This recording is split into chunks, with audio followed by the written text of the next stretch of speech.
खरं तर महाराष्ट्रामध्ये कायदा सुव्यवस्था राहिली नाही आहे हे अनेक प्रकरणांवर दिसून आलेले आहे. आज दुर्दैवाने पुण्यामध्ये जी घटना घडली त्या घटनेची तक्रार दिल्यामुळे ही लोकांसमोर आणली. याआधी सुद्धा नाव शिवशाही आणि वागणूक मात्र निजामशाहीपेक्षा मोठी गैरवागणूक या राज्यामध्ये महिलांना मिळत आहे की असा प्रश्न आमच्या मनामध्ये निर्माण झाला आहे. काल दुर्दैवाने ही घटना घडल्यानंतर तिथे गेलेल्या गृह राज्यमंत्र्यांनी कशा पद्धतीने तिथलं परिस्थिती हाताळली किंवा कशा पद्धतीने दिलं तो महिलांचा अपमान करण्याचं काम गृह राज्यमंत्र्यांनी केलेलं आहे आणि त्यामुळे पीडित महिलेला न्याय मिळाला पाहिजे. खरं तर यासाठी लोकांनी रस्त्यावर आता उतरावं लागेल कारण या सरकारकडनं कुठलीही अपेक्षा आता लोकांची राहिली नाही आहे. त्यामुळे लोकांनी सुद्धा या संदर्भात आवाज उठवणं गरजेचं आहे की सामान्य महिलांना आज सामान्य एसटीतनं प्रवास कोण करतंय? सामान्य महिला या ठिकाणी एसटीतनं प्रवास करत आहेत, सामान्य लोक प्रवास करत आहेत. आज एखाद्या ठिकाणी पुणे हे शिक्षणाचं माहेरघर आहे त्यामुळे अनेक विद्यार्थिनी हे संपूर्ण राज्याच्या कानाकोपऱ्यातनं त्या ठिकाणी येत असतात आणि त्यांच्या बसेस त्यांची प्रवासी हे खरं तर सकाळीच त्या ठिकाणी पोहोचतात पहाटेच्या दरम्यान आणि त्यामुळे अशा या पुण्याच्या याच्यामध्ये संपूर्ण आज जर त्यांना योग्य कारवाई नाही झाली तर लोकांचा विश्वास या ठिकाणी उडेल.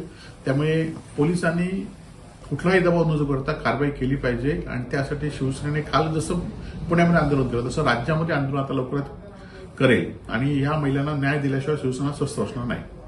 खरं तर आज आपण पाहिलं असेल की गेल्या 3 दिवसापूर्वी एका महिलेचा मृतदेह मुंबई गोव्याच्या हायवेला या ठिकाणी मिळाला आहे आणि तिथनं पोलिसांचं सातत्याने 1 किलोमीटर अंतरावर पोलिसांचं पथक त्या ठिकाणी सातत्याने 24 तास लोकांच्या गाड्या अडवण्याचं काम करत असतं. कुठे उत्पादन शुल्काचे अधिकारी त्या ठिकाणी असतात, पोलीस असतात आणि तिथनं बरोबर 1 किलोमीटर अंतरावर ही बॉडी दिवसा ढवळ्या ठिकाणी जाळून मिळते. त्यामुळे ह्या जिल्ह्यामध्ये सुद्धा कायदा सुव्यवस्था काय आहे, त्याची परिस्थिती काय आहे याचं वाभाडच खरं तर गुन्हेगारांनी काढलेलं आहे. खरं तर त्यांनी शिंदे शिवसेनेत प्रवेश केला आहे परंतु शिवसैनिक मात्र जागेवरच आहे. ते गेले तरी त्यांच्यावर कुठलेही शिवसैनिक जाणार नाही याची आम्हाला खात्री आहे आणि त्या पद्धतीने झालेलं आहे. खरं तर राज्याचा अर्थसंकल्पामध्ये आज पूर्णपणे अर्थसंकल्पात ज्या ज्या गोष्टी गेल्या वर्षी घडल्या असतात त्यासाठी निधीची तरतूद असते तो सगळा बोजेवारा उडलेला आहे. एकट्या बांधकाम विभागाचे 1,00,000 कोटी रुपये थकीत आहेत. जलजीवन मिशनच्या पाणीपुरवठा विभागाचे थकीत आहेत. सगळ्या विभागाचे पैसे थकीत आहेत. त्यामुळे या अर्थसंकल्पाचा बोजवारा उडलेला आहे. आता येणाऱ्या अर्थसंकल्पामध्ये काय तरतूद करत आहेत? खरं तर अर्थसंकल्पामध्ये गेल्या वर्षीची देणी किती हा लोकांसमोर आणलं पाहिजे आणि त्यानंतर अर्थसंकल्प मांडला पाहिजे अशी माझी तरी भूमिका आहे. खरं तर सगळ्या नेत्यांनी वेगवेगळ्या भागामध्ये दौरे करून शिवसेनेला पुन्हा एकदा उभारी देण्याचं नवीन पदाधिकारी नेमण्याचं काम सुरू आहे आणि त्याचाच एक भाग म्हणून संजय राऊत राजापूरला येत आहेत. येणाऱ्या काही दिवसामध्ये सिंधुदुर्ग जिल्ह्यात सुद्धा काही नेते येतील आणि पुन्हा एकदा आम्ही संघटना बांधण्याचा आम्ही प्रयत्न करतो.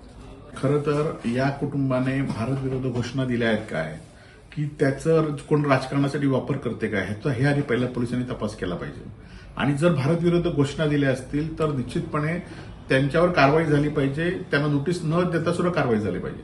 परंतु या आपण सगळ्या बघितल्या ह्या सोशल मीडियावरच सगळ्या भूमिका आहेत की या ठिकाणी कुठलाही घोषणा कोणी दिली किंवा आदल्या दिवशी घोषणा दिली आणि दुसऱ्या दिवशी पद्धतशीरपणे जमवण्याचं काम कोणी केलं ह्या सगळ्या गोष्टींचा पोलिसांनी तपास केला पाहिजे. कारण चोर सोडून संन्याशाला फाशी होता कामा नये त्याचबरोबर चोर सुट्टा कामा नये सुद्धा नाही आणि जे कोण भारत आता आपण बघितलं असेल की काल एका परप्रांतीय बांगलादेशीला भारतीय जनता पार्टीच्या सरपंचांनी दाखला दिला 7/12 त्याचा असेसमेंट उतारा त्या ठिकाणी त्याला दिला आणि त्याला रेशन कार्ड आधार कार्ड सगळं करण्यात दिलं. खरं तर ही टोळी जिल्ह्यात कार्यरत आहे की काय महसूल विभागाला धरून त्यामुळे त्यांच्यावर सुद्धा कारवाई होणं गरजेचं आहे. तर मी लेखी पत्र दिलंय की मालवण तहसीलदार ऑफिसमधल्या काही कर्मचाऱ्यांचा काही नायब तहसीलदारांची चौकशी झाली पाहिजे आणि त्यांच्या संपत्तीची पण चौकशी झाली पाहिजे. कारण अशा अनेक लोकांना मालवणमध्ये परप्रांतीयांना खलाशी असतील या परप्रांतीयांना ते 7/12 न बघता त्यांना आधार कार्ड देत आहेत त्यांना रेशन कार्ड देत आहेत आणि सर्वसामान्य माणूस मात्र लाईनीत उभा असतो त्यांच्याकडे पैशाची मागणी होते आणि त्यामुळे ह्याच्यावर प्रशासनावर कोणते अंकुश राहिला नाही म्हणून ह्या अशा गोष्टी होत आहेत. आम्ही अनियमित सेवा असतानाच आम्ही कुलूप घालण्याचं ठरवलं होतं परंतु आता पुण्याची सेवा शेवटची होती ती पण आता बंद झाली आणि आता म्हणजे खासगी एखादा दौरा असला तर विमान येतं आहे परंतु प्रवाशांसाठी पुणे असून देत बेंगलोर असून देत मुंबई असून देत ही सगळी सेवा आता बंद झाली आहे. त्यामुळे या विमानतळाला आता ऑटोमॅटिकच कुलूप लागलेला आहे. आणि त्यामुळे जे कोकणातील मोठे नेते आहेत ते सांगत होते की आम्ही सुरू करू म्हणून, आता गेल्या 2 महिन्यामध्ये ही विमानतळ सुरू करू शकल्यात, त्यांना अपयश आलेलं आहे. आणि त्यामुळे आता खरं तर कुलूपच झालंय. त्या धावपट्टीवर सुद्धा आता काही दिवसांनी रांग उघडेल आणि त्यामुळे कुलूप करण्याची गरज नाही. तर हे विमानतळ आता पूर्णपणे बंद पडण्याची शासनाची जी भूमिका होती सत्ताधाऱ्यांची, ती आता सत्ताधाऱ्यांची भूमिका यशस्वी झालेली आहे.